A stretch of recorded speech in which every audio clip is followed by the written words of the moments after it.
स्वागत है आपका इंडिया डेली पर। मैं हूं आपके साथ पलक सहगल और आप देख रहे हैं 3 का सवाल। नमस्कार, मैं हूं आशीष सिन्हा। नमस्कार, मैं हूं आपके साथ शिवम दत्त मेहता। चलिए 3 का सवाल का आज का मुद्दा क्या है वो आपको बता देते हैं। उत्तर प्रदेश अब देश का वित्तीय अनुशासन मॉडल बन गया है। नियंत्रक एवं महालेखा परीक्षक यानी कैग की रिपोर्ट के मुताबिक फाइनेंशियल ईमानदारी, निवेश और पारदर्शिता के मामले में यूपी देश के सभी राज्यों में पहले स्थान पर है। यानी ना फिजूल खर्ची ना कर्ज का बोझ। बिल्कुल सही कहा आपने शिवम, ना फिजूल खर्ची और ना कर्ज का बोझ, सिर्फ विकास की दौड़ अब नजर आएगी। वेतन, पेंशन और ब्याज की अगर हम बात करें उसमें कटौती और साथ ही इंफ्रास्ट्रक्चर पर रिकॉर्ड खर्च। यही है कि योगी मॉडल ऑफ गवर्नेंस जो अब पूरे देश की अर्थनीति को आईना दिखाने वाली है।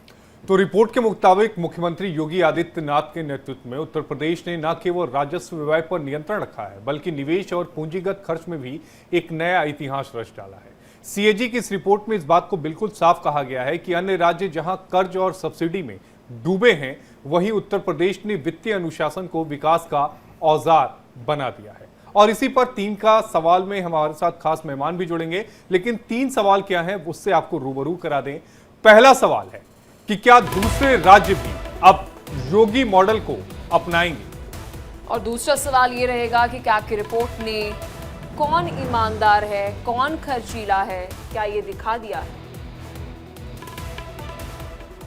और तीसरा सवाल, क्या दूसरे राज्य सब्सिडी, वेतन, पेंशन के बोझ में डूब रहे हैं। ये 3 प्रश्न, महत्वपूर्ण प्रश्न, और इसी पर चर्चा करने के लिए हमारे साथ एक्सपर्ट्स का एक शानदार पैनल होगा। कुछ ही देर में जुड़ेगा वो पैनल। लेकिन मुख्य बात यह है कि उत्तर प्रदेश की अगर बात की जाती है आशीष, पलक, तो कई चीज़ों में बेहतर ये, अगर आप नोएडा की भी बात कर लें, आप इंडस्ट्रीज़ की बात कर लें, आप इन्वेस्टमेंट की बात कर लें, आप स्टैंडर्ड ऑफ लिविंग की बात कर लें, तो लोग उत्तर प्रदेश की ओर रुख कर रहे हैं। लोगों को लगता है यहाँ पर निवेश करना हमारे लिए ज़्यादा लाभदायक होगा। आप अच्छी सड़कों की बात करें, आप बेहतर इंफ्रास्ट्रक्चर की बात करें, आप इंडस्ट्रियल कॉम्प्लेक्सेस की बात करें, आप स्पेशल इकोनॉमिक जोन्स की अगर आप बात करें, वित्तीय अनुशासन, और फिर योगी सरकार तो है ही। और शिवम, सबसे बड़ी बात ये हो जाती है कि एक समय में एक राज्य को कमजोर के तौर पर पेश करना, कि यानी कि तो बीमारू राज्य है, यहाँ पर क्या इन्वेस्ट करना क्या। और आज वो राज्य इकोनॉमी की अगर हम देश की बात करें तो टॉप 5 राज्यों की जब हम बात करते हैं, यूपी उसमें कंट्रीब्यूट कर रहा है। फिर उसके बाद जब हम गुड गवर्नेंस की बात कर रहे हैं तो वहां पर किस तरीके से आप अपनी रेवेन्यू और एक्सपेंडिचर को मेंटेन कर रहे हैं। इसके अंदर कहा जा रहा है कि एकलौता राज्य जो है वो उत्तर प्रदेश है जहां पर रेवेन्यू ज्यादा है, और ये बहुत कम राज्यों में ऐसा देखने को मिलता है। और सबसे बड़ी बात ये हो जाती है कि जनसंख्या देखिए, पॉपुलेटेड ये पूरा राज्य है, और उसके बावजूद भी इस तरीके की रिपोर्ट सामने आना कहीं ना कहीं ये दिखाता है कि अगर नियत हो, मंशा हो, तो आप किसी भी राज्य के अंदर विकास जो है वो कर सकते हैं। एक और बड़ी बात यहाँ पर ये होती है कि जो फ्री की चाशनी बांटी जा रही है दूसरे राज्यों में, इस फ्री की चाशनी से बहुत ज्यादा सब्सिडी से लोड पड़ रहा है, और इस बात से इनकार नहीं किया जाता। चुनाव के समय ये वादे जरूर कर दिए जाते हैं कि हम सत्ता में आएंगे तो हम ये सारी चीज़ें जो हैं वो सुविधाएं देंगे, हम ये फ्री देंगे, वो फ्री देंगे, लेकिन इस बात को भी समझना पड़ता है कि इससे नुकसान बहुत ज़्यादा होता है। और इसी पर चर्चा करने के लिए हमारे साथ 3 खास मेहमान जुड़ रहे हैं। हमारे साथ राम कुमार पाल जी, प्रवक्ता बीजेपी के, यश भारती जी, प्रवक्ता समाजवादी पार्टी के, और राहुल लाल जी, राजनीतिक विश्लेषक। राहुल लाल जी, बहुत स्वागत है आपका। राहुल लाल जी, सीएजी की रिपोर्ट देखकर आपका दिल और मन दोनों गदगद हो गया होगा। नहीं आशीष जी, ये तो मैं जरूर कहूंगा कि जो भाजपा शासित राज्य हैं अभी तमाम, उसमें से योगी जी ने एक अच्छा खासा मॉडल तो दिया ही है। और मैं तो ये भी चीज कहूंगा कि योगी जी के मॉडल से तो प्रेरणा माननीय प्रधानमंत्री मोदी जी को भी लेनी चाहिए और अमित शाह जी को भी लेनी चाहिए। आप यूपी में रहते हैं क्या?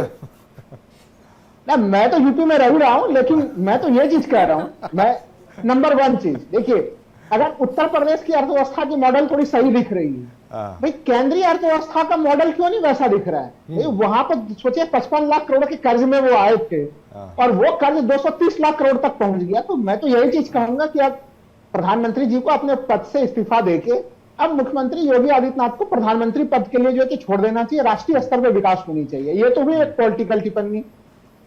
लेकिन उत्तर प्रदेश में जो देखिए कई तरह की चीजें अच्छी हुई हैं, जो आंकड़े आपके हैं वो बिल्कुल सही आंकड़े हैं, लेकिन इन आंकड़ों के साथ ही साथ अगर हम लोग कुछ दूसरे बिंदुओं पे जाएं तो अभी भी कुछ चुनौतियां भी बनी हुई हैं। आशीष जी, आपको याद होगा हम लोगों ने 2 सपना देखे थे इस देश के लिए।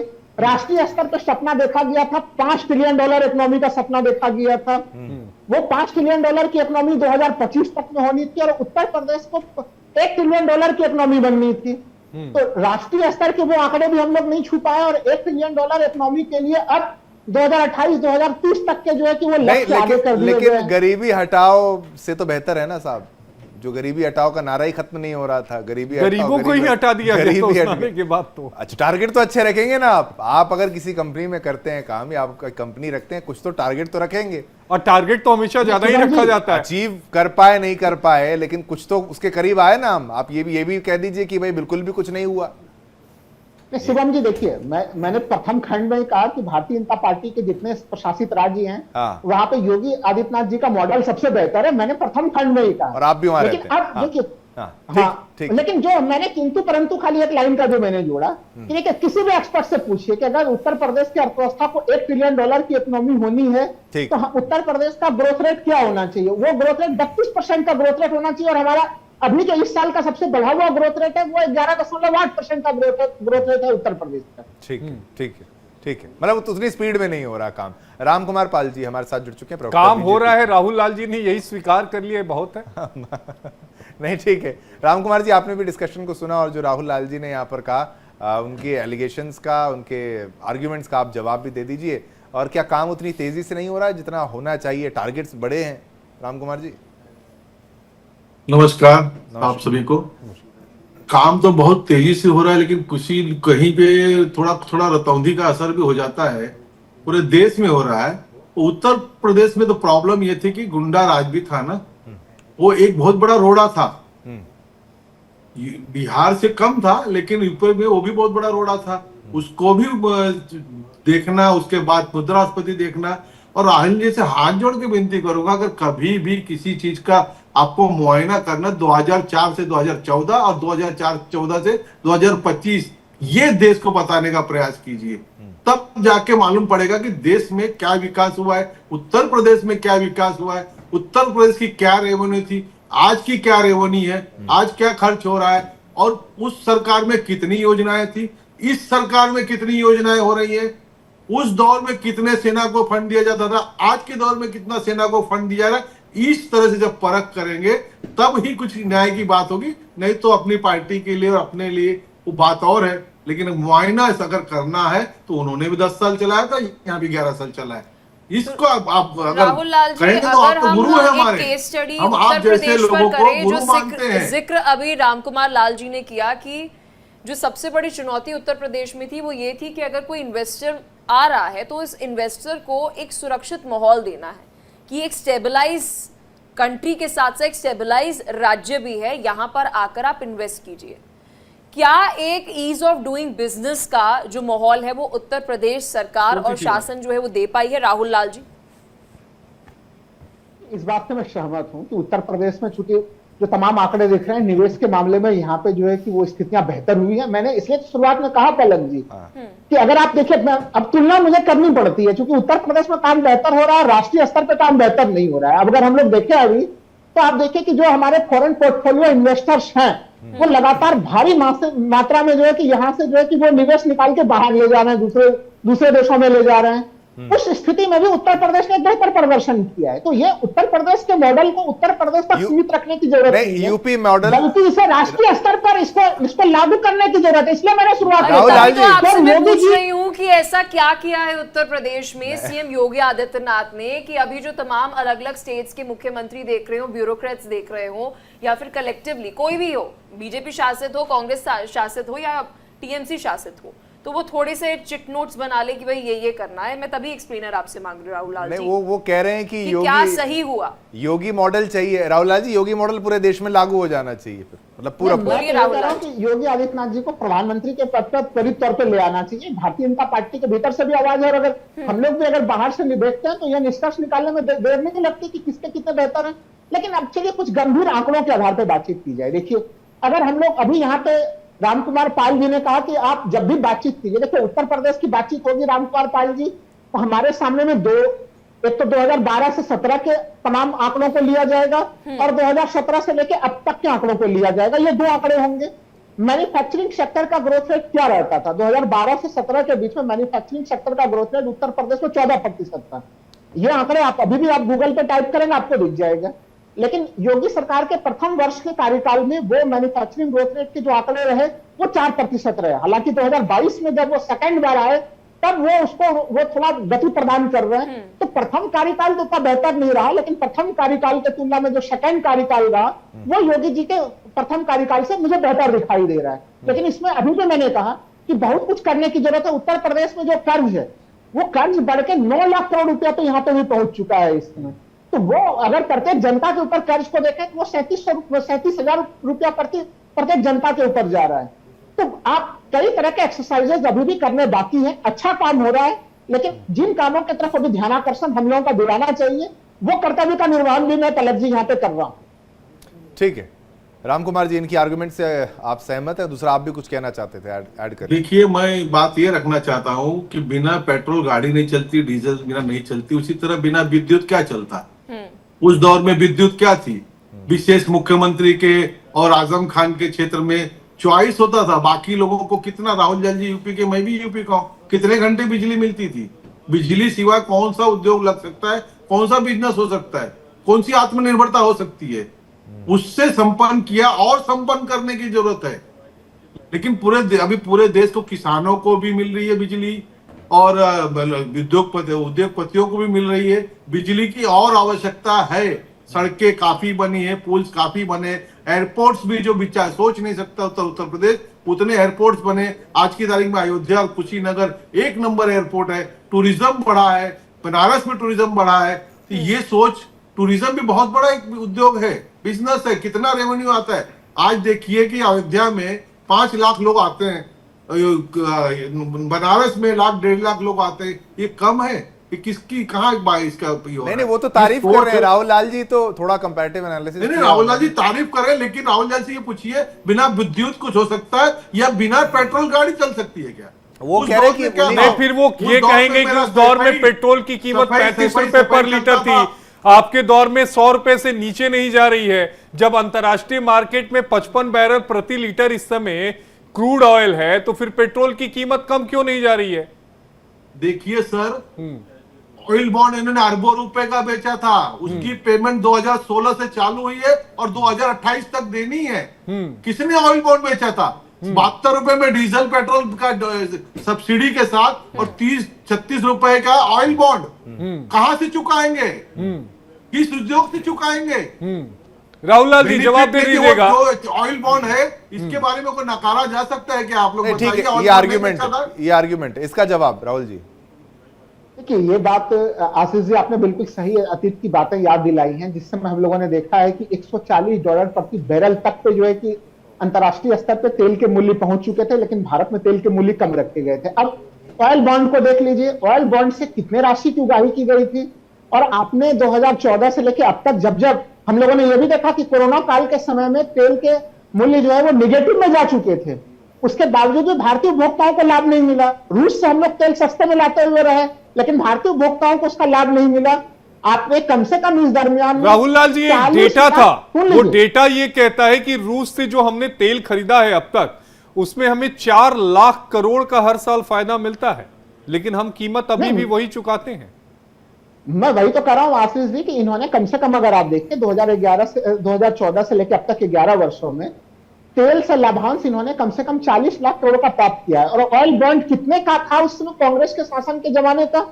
वो मुश्किल से 10 से 15 लाख के आसपास का जो है कि करोड़ का जो है कि ऑयल बॉन्ड था, लेकिन आपकी वो राशि पहुंच चुकी है, आपने 40 लाख करोड़ जो है कि लगभग उससे कमाई कर चुके। इसलिए ऑयल बॉन्ड का रोना तो भारतीय जनता पार्टी को बंद कर देना चाहिए।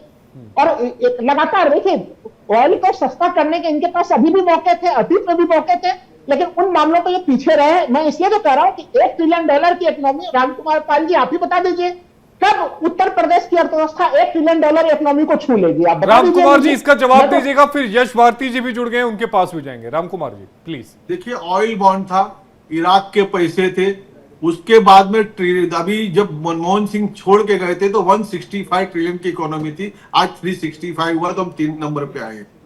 और राहुल नाथ जी को बताना चाहूंगा कि सारे बोर्ड्स कितने, हलाली सिर्फ कितने ट्रिलियन का है, 54 कंट्री में 58 ट्रिलियन का है, 8 ट्रिलियन का सवाल है। आप कितना अल्पसंख्यक बोर्ड, आपके कितने सारे बोर्ड है, मौलाना आजाद बोर्ड, फिजा बोर्ड, फिर आपके कितने बोर्ड्स हैं, इसकी पेमेंट कहां से जा रही है आप बताइए।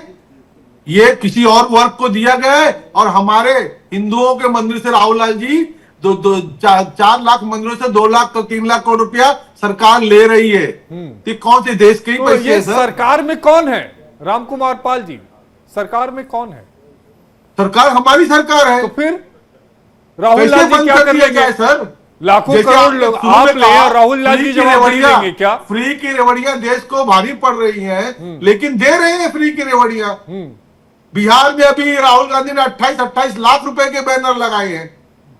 ये कहां से ला के देंगे? ये वही लोग हैं जो सदन में कहते थे कि हमारे पास सैनिकों के जूते और बुलेट प्रूफ पैसे लेने के लिए देश का सोना गिरवी रखा। ये सरकार देश का सोना ला रही है, तो कुछ तो करना पड़ेगा ना सर। ठीक है, यश भारती जी एक जवाब आप भी दे दीजिएगा। जो सीएजी की जो रिपोर्ट आई है जिसमें यूपी सरकार को नंबर 1 करार दिया गया है, अनुशासन में एक मॉडल बताया गया है, उस पर एक आपकी। योगी सरकार नंबर 1 है। देश के पहले ऐसे मुख्यमंत्री हैं जिन्होंने अपने ऊपर लगे हुए मुकदमे हटाए हैं, तो वो नंबर 1 रहेंगे। उनका ये किताब कोई नहीं छीन पाएगा।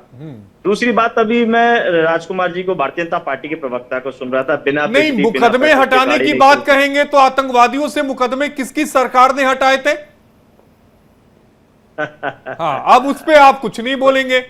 अरे क्यों नहीं बोलेंगे? हाँ, आप सवाल अब वो भी करेंगे, फिर हम बोलिए कि रेप के आरोपियों को ये कहा गया, दोषियों को, कि बच्चों से गलतियां हो जाती हैं, इस पर भी आइए। आप भारतीय जनता पार्टी के सारे सवाल अरे नहीं, मैं तो सबसे ही सवाल पूछ रहा हूं। ये सवाल तो भाजपा को पूछने चाहिए, हम जवाब देंगे ना। आप पूछोगे तो भी जवाब देंगे भाजपा। यश भारती जी पहले इस पे आप जवाब दीजिए ना, सीएजी की रिपोर्ट पर प्लीज। मैंने तो योगी जी पे ही जवाब दिया था, आपको पता नहीं क्यों पुरानी बातें याद आ गई। क्या करेंगे, हिस्ट्री पढ़कर आते हैं।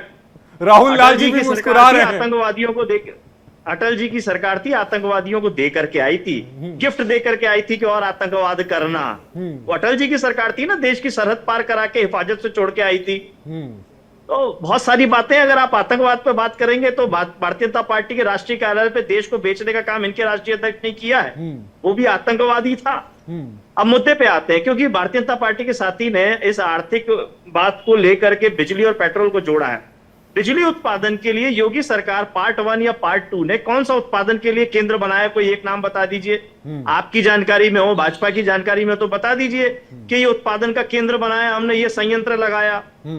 और योगी पार्ट 1 के जो ऊर्जा मंत्री थे वो कहां गायब हैं? उन्होंने इतना बेहतरीन काम किया था, तो योगी पार्ट 2 में उनको स्थान क्यों नहीं दिया? क्यों हटा दिया? क्यों गायब है वो मथुरा के विधायक? और योगी पार्ट 2 में आप गुजरात से एक अधिकारी को लेकर के आए हैं, आपने बनाया है। जब वो 8 साल का जश्न मनाते हैं अपने गृह जिला मऊ में जाकर के, वहां बिजली चली जाती है। लौटते समय अपनी चप्पल ढूंढने के लिए मोबाइल के टॉर्च से चप्पल ढूंढते हैं। यही बिजली बनाई है योगी सरकार ने। यही, इसी से उत्पादन होगा, इसी से निवेश आएगा, इसी से नंबर 1 बनेगा ये उत्तर प्रदेश। देश की तरक्की में हिस्सेदारी करेगा। ठीक है, इस पर एक रिएक्शन ले लेते हैं। राहुल लाल जी, मैं आपके पास आता हूं, लेकिन सवाल रामकुमार पाल जी से। जी, एक तो देर से हम जुड़े, हमारी गलती मान लीजिए, लेकिन बोलने की गलती तो मत छोड़िए। नहीं, बोलने की पूरी आजादी है। बोलिए। सारे सवाल तो हम ही से हैं। तो जो ये बात कह रहे हैं, अभी हवाई जहाजों की बात करते हैं। अरे कनेक्टिविटी से हवाई अड्डा चलता है, ना कि बिल्डिंग से। हवाई पट्टी बनाने से हवाई अड्डा नहीं कहलाता। उस पर हवाई जहाज कितने उतर रहे हैं, यात्री कितने आ रहे हैं और जा रहे हैं, उसको हवाई अड्डा कहते हैं। कितनी कनेक्टिविटी दे पा रहे हैं? एक दिन खोलते हैं, दूसरे दिन टूट जाता है। अयोध्या का उदाहरण दे रहे थे, अयोध्या का उदाहरण तो दे रहे थे। एक दिन बना, दूसरे दिन टूट गया। ठीक है, यही हवाई अड्डा था। एक बार नोएडा की मैं बात करना चाहूंगा। नोएडा में फिल्म सिटी के लिए बोर्ड लगा पड़ा है पिछले 5 साल से। कब बनना शुरू होगा, कब कंप्लीट होगा, पूछिए इनसे। अरे राहुल लाल जी ने तो निवेश भी कर दिया वहां पे, बोर्ड देखने के बाद। ये राहुल लाल जी, पैसा फंस गया क्या? देखिए आशीष जी, मैं तो खाली एक छोटी सी टिप्पणी करूंगा केंद्र सरकार प्रति व्यक्ति आय के मामले में हम लोगों का प्रति व्यक्ति आय जो है वो बांग्लादेश से कम है। ये तो देश की उपलब्धि बता दे रहा हूं प्रति व्यक्ति आय के मामले में। और उत्तर प्रदेश की प्रति व्यक्ति आय पाकिस्तान से प्रति व्यक्ति आय से कम है। ये एक सच्चाई की स्थिति है जिसके अरे ठीक है राहुल लाल जी, पाकिस्तान से तुलना मत करिए, जो मुल्क कहीं है ही नहीं, रेस मुल्क से क्या तुलना। मैं दो रिएक्शन चला दूं उसके बाद मैं आपका जवाब लेता हूं, फिर रामकुमार नहीं, पाल कहीं जी से पाकिस्तान को ज्यादा सेफ ना बोल दिया जाए ना, ये भी एक दिक्कत है। चलिए, मनीष शुक्ला जी ने, नेता भारतीय जनता पार्टी ने क्या कुछ कहा है, और सिद्धार्थ कलहंस जी वरिष्ठ पत्रकार क्या कुछ कह रहे हैं, एक बार सुनवा देते हैं, फिर मैं आता हूं राहुल जी आपके पास। भारत के नियंत्रक एवं महालेखा परीक्षक ने 2022-23 की अपनी रिपोर्ट प्रकाशित की है, जिसमें उत्तर प्रदेश को 28 राज्यों में प्रथम स्थान प्राप्त हुआ है। उत्तर प्रदेश के यशस्वी मुख्यमंत्री योगी आदित्यनाथ जी के नेतृत्व में राज्य में वित्तीय अनुशासन एवं निवेश में शानदार काम किया गया है। 1 लाख करोड़ से ज्यादा का काम उत्तर प्रदेश ने किया है, जो कि पूरे देश में सबसे अधिक है। सीएजी की रिपोर्ट के 3-4 बहुत प्रमुख उसके बिंदु हैं। पहला, पूंजीगत व्यय उत्तर प्रदेश की सरकार का देश भर में सबसे ज्यादा। दूसरा, राजस्व की बचत यानी रेवेन्यू सरप्लस। तीसरा, एफआरबीएम, जिसे राजकोषीय उत्तरदायित्व एवं बजटीय प्रबंधन कहते हैं, एफआरबीएम कहते हैं। ये 3-4 प्रमुख, और निवेश का बढ़ना। इसमें जो वित्तीय अनुशासन है वो सीधे संपर्क है उसका एफआरबीएम से, यानी राजकोषीय उत्तरदायित्व एवं बजटीय प्रबंधन से, जिसका स्टैंडर्ड है कि वो 3% से कम रहे, यानी जो राजकोषीय घाटा है आपका वो 3% से कम रहे, और सरकार ने उसमें निरंतर सफलता पाई है। ठीक है, राहुल लाल जी के पास चलेंगे। राहुल लाल जी, अब अपनी बात पूरी कर लीजिए, फिर रामकुमार पाल जी मैं आपके पास आऊंगा, फिर यश भारती जी, प्लीज। राहुल लाल जी, देखिए, एफआरबीएम को लेकर तमाम बातें हो रही हैं। अभी सीएजी की रिपोर्ट में भी दिखाई गई है कि भाई आय ज्यादा है, व्यय कम है, बड़ा वित्तीय अनुशासन रखा जा रहा है। तो मेरा सवाल काफी छोटा सा है कि अगर यही परिस्थितियां बिल्कुल बनी हुई है तो फिर उत्तर प्रदेश में कर्ज कैसे बढ़ता चला जा रहा है? 9 लाख करोड़ के कर्ज में उत्तर प्रदेश कैसे जा चुका है? क्या उत्तर प्रदेश सरकार के बजट के जो आंकड़े हैं आशीष जी, उसी में ये आंकड़े हम लोगों को दिखाई दे रहे हैं? तो इसलिए अलग अलग हिस्सों से हिसाब से जब आप आकलन करते हैं, तो अभी भी मैं कह रहा हूं लगातार उत्तर प्रदेश के लिए चुनौतियां कम नहीं। और मैं तो उत्तर प्रदेश के मुख्यमंत्री और उत्तर प्रदेश सरकार से कहूंगा कि कम से कम 1 लाख जो है वो $1 ट्रिलियन वाला जो मामला है, कम से कम उसी लक्ष्य को आप कैसे प्राप्त करेंगे? आपका 11.8% जब विकास दर पे आप चल रहे हैं, और उसके लिए कम से कम आपको 32% का ग्रोथ रेट चाहिए, तो उस ग्रोथ रेट पे हम लोग कैसे पहुंचेंगे? रामकुमार जी, इस पे अपना जवाब दे दीजिएगा, फिर यश भारती जी के पास भी जाऊंगा। समय की कमी भी हो रही है, 4 मिनट बचा हुआ है। रामकुमार पाल जी, प्लीज। देखिए, उत्तर प्रदेश उन्नति की ओर है और उन्नति होगी। यश भारती जी कह रहे थे कोई सहायता नहीं लगा, पर इसी में चीज डिस्ट्रीब्यूशन की है, इसी से चल रहा है। किसानों को मिल रहा है, उद्योगपतियों को मिल रहा है। आपके दौर में क्यों नहीं मिला? आपको दौर में अरे भाई, वो किसी पार्टी में थोड़ी ना है राहुल लाल जी। राहुल लाल जी ने, यश भारती जी अपना बताएंगे। हो सकता है कि राहुल लाल जी आप ही की पार्टी में जाएं, जिस तरह से योगी जी की मुरीद बनी पड़े हैं आज। नहीं, यूपी में नहीं, यूपी में है इसलिए। ठीक है, अपनी बात पूरी कर लीजिए, फिर यश भारती जी के पास जाऊंगा। रामकुमार। नहीं, मैं कह रहा हूं प्रदेश उन्नति पे है और उन्नति होगी। राहुल गांधी को थोड़ा बहुत जो शंका है वो भी पूरा होगा, और वो भी शुभेच्छा देंगे। वो भी देश के लिए, प्रदेश के लिए उन्नति और अधिक होगी। ठीक है, यश भारती जी जवाब दीजिएगा प्लीज। प्रदेश नंबर 1 समाजवादी सरकार में बना, दूध के उत्पादन में गुजरात को पीछे छोड़ा। और आज दूध के उत्पादन की स्थिति क्या है?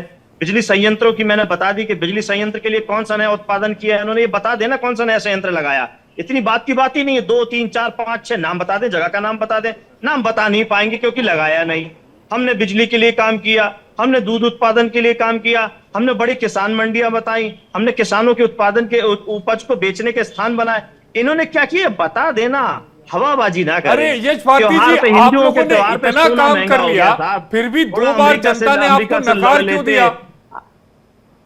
मैं बता रहा हूं आशीष भाई, वो जो मंगलसूत्र छीनने की बातें हो रही थी चुनाव में, आज दीपावली त्योहार पे हमारी हिंदू सनातनी परंपरा अनुसार दीपावली पे पुष्प नक्षत्र पे सोना कैसे खरीदा जाएगा? आज 2500 रुपए बढ़ गया है, चांदी बढ़ गया 8600। थोड़ा लड़ लेते भैया, ट्रंप से आपकी बड़ी अच्छी दोस्ती है। मंगलसूत्र छीनने का काम कर रहे हो। लड़ते नहीं है, ट्रंप तो युद्ध विराम करवाते हैं। लड़ते नहीं कहाँ नहीं, हैं? ये डंका बज रहा है, हमारे लोगों का डंका बज रहा है। वो थोड़ा डंका वहां भी बजा लेते तो मंगलसूत्र नहीं छीनता लोगों के गले से, मंगलसूत्र नया आ जाता पुष्प नक्षत्र पे, दीपावली का त्योहार बहुत अच्छे से बन जा रहा था, धनतेरस पे धन आ जाता, बहुत सारी चीजें हो जाती ना। लेकिन ये जवाब नहीं दे पाएंगे। ये लीपा पोती करने वाला सीए जी ने एक कोई पॉइंट बना दिया तो उसको तिल का तहाड़ बनाएंगे। सीए जी ने गंगा सफाई के लिए भी बहुत सारी की है, जिनको माँ गंगा ने गुजरात से बुलाया है, उन्होंने भी बहुत कुछ बोला, सीए जी ने उस पर बोल रहे हैं। बिजली संयंत्र की मैंने बात पूछी, उस पर नहीं बोलेंगे। दूध उत्पादन मैंने किसान मंडी के लिए पूछा, उस पर बता दें। वन डिस्ट्रिक्ट वन प्रोडक्ट की ये बात कहते हैं, उस पर बता दें। ठीक है। अरे राम कुमार जी, इतने सारे सवाल दाग दिए, यश भारती जी जवाब दे दीजिए। तो भारतीय वही है, जाते जाते 365 योजनाओं की घोषणा की, तो घोषणा से कुछ होता है क्या?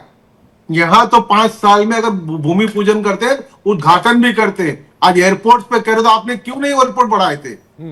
आज कुशीनगर का देखिए कितना है, अयोध्या में क्या टूटे हुए एयरपोर्ट पर फ्लाइट उतर रही है? अरे कुछ भी बोलना, मौका मिला है तो हम भी कुछ भी बोलना नहीं चलता है, जो चल रहा है उस पे बोलना है, जहां हमारी गलती है मानना है, और उन्नति होगी। उम्मीद है हमें और अधिक से अधिक हो, ये भी हमारे लिए पूर्ण नहीं है। राहुल लाल जी भी कुछ कहना चाह रहे थे। यश भारती भाई आता हूं, राहुल लाल जी कुछ कह रहे थे आप। अभी यहाँ बात हुई एयरपोर्ट को लेकर, अरे भाई हवाई जहाजों की स्थिति छोड़ दीजिए राम कुमार जी। उत्तर प्रदेश में जो तमाम जो वंदे भारत ट्रेनें चल रही है वो अधिकांश खाली चल रही हैं। अयोध्या से आने जाने वाले अधिकांश वंदे भारत ट्रेनें जो है कि वो एक एक बोगी में 2-2 लोग कई बार यात्रा कर रहा हूँ, वास्तविक भी ट्रेन में यात्री खोजे लेकिन आप इतनी बार अयोध्या क्यों जाते हैं? प्रभु श्री राम की भक्ति में इतने लीन हो चुके हैं क्या आप?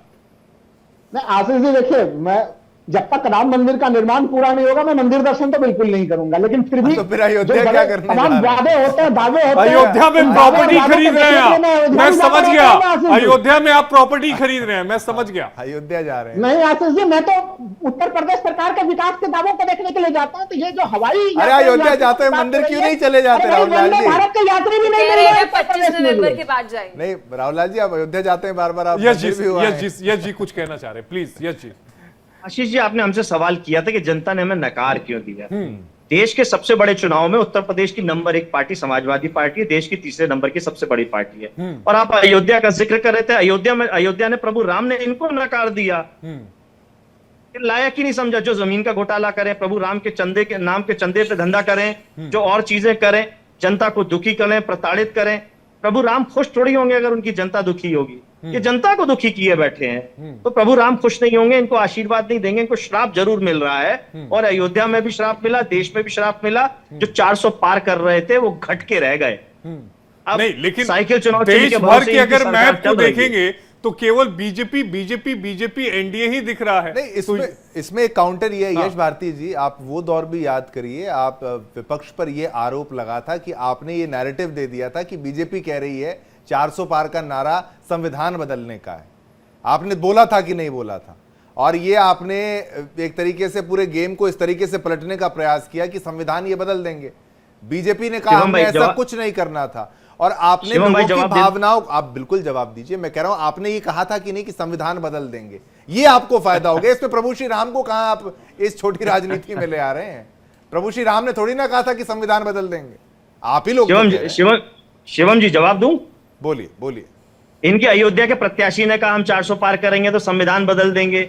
इनके मेरठ के प्रत्याशी ने कहा कि हम 400 पार करेंगे, संविधान बदल देंगे। संविधान बदलने की बातें तो ये कह रहे थे, हम तो इनकी बात दोहरा रहे थे, उनको रोक रहे थे कि ये प्रभु राम के नाम पे जो चंदे का धंधा कर रहे हैं, जो संविधान बदलना चाहते हैं, जो बाबा साहब का नाम बदल देना चाहते हैं। ग्वालियर हाई कोर्ट में और ग्वालियर में चल रहा है कि संविधान निर्माता बाबा साहब अंबेडकर नहीं थे, वो BL राव को ले आए हैं, मूर्ति स्थापित करना चाहते हैं ग्वालियर हाई कोर्ट में। क्या कार्रवाई कर रही है भारतीय जनता पार्टी की सरकार? तो ये तो संविधान निर्माता को ही बदलने पे तो चालू हो गए। बाबा साहब अंबेडकर है ही नहीं संवाद देता, BL राव है, नया नाम आ गया है, और ग्वालियर में आंदोलन चल रहा है। भाजपा सरकार डबल इंजन ट्रिपल इंजन की सरकार में सब कुछ हो रहा है। तो अब अगर हम इस बात को दोहराएं तो आप कहेंगे हम नैरेटिव सेट कर रहे हैं। फाइनल रिएक्शन रामकुमार पाल जी जो कह रहे हैं, हम उस बात को कह रहे हैं, लोगों को हिफाजत कर रहे हैं। देखिए, झूठा संविधान का झूठा नैरेटिव जरूर इन्होंने चलाया था, लेकिन उसमें सहयोग हमारे अयोध्या के सांसद लल्लू सिंह ने किया था, गुजरात के एक विधायक सांसद मंत्री ने किया था। तो ये ठीक है, कहे थे, हम कबूल कर रहे, कहा था, लाभ ले रहा लल्लू जी का। झूठा नैरेटिव को आपने चलाया, उसमें उन्होंने अपनी बात रखी और हम हार गए। कम सीटें आई, क्या हो गया? देश में उसमें वो अगर हमारी सीटें अधिक आती तो कहते वो वोटिंग मशीन अरेंज हुई थी, वहां नहीं हुई। अयोध्या में वोटिंग मशीन चोरी नहीं हुई, बाकी देश में हो गई। बोल लीजिए यश भारती जी, जवाब दे लीजिए, फिर एंड करूंगा प्लीज। विश्वास और आरोप लगाने वाली भारतीय जनता पार्टी जो सुप्रीम कोर्ट में गई, ईवीएम के खिलाफ किताबें छापी, ईवीएम के खिलाफ, इलेक्ट्रॉनिक एक्सपर्ट को सड़क पर लेके घूमे ईवीएम के खिलाफ भारतीय जनता पार्टी, और कह रही है कि हम कह रहे हैं। ईवीएम के खिलाफ जितना भारतीय जनता पार्टी ने काम किया है, दुनिया की सबसे बड़ी पार्टी ने काम किया है, उतना तो हम सब मिलके भी नहीं कर पाए। ठीक है राहुल लाल जी, 30 सेकंड खत्म करना है, एकदम समय नहीं है, क्योंकि आपने फिंगर एज किया प्लीज। आशीष जी, उत्तर प्रदेश के माननीय जो ऊर्जा मंत्री हैं, उनसे जब पत्रकारों ने और लोगों ने सवाल पूछने शुरू कर दिए कि भाई उत्तर प्रदेश में बिजली क्यों कटती है, तो हम लोगों को तो वो दृश्य भी याद है, वो हर हर महादेव का जो है कि नारा लगाने लगे थे, वो स्लोगन देने लगे थे। तो ये तो स्थितियां हैं, इन स्थितियों के तरफ चलिए, ये आरोप प्रत्यारोप की राजनीति चलती रहेगी, लेकिन सीएजी की रिपोर्ट में यूपी नंबर 1 है, इससे इनकार भी नहीं किया जा सकता है। बहुत शुक्रिया रामकुमार पाल जी, राहुल लाल जी और यश भारती जी, आप तीनों खास मेहमानों का हमारे साथ जुड़ने के लिए। 3 खास मेहमान थे जिन्होंने अपनी बातों को रखा।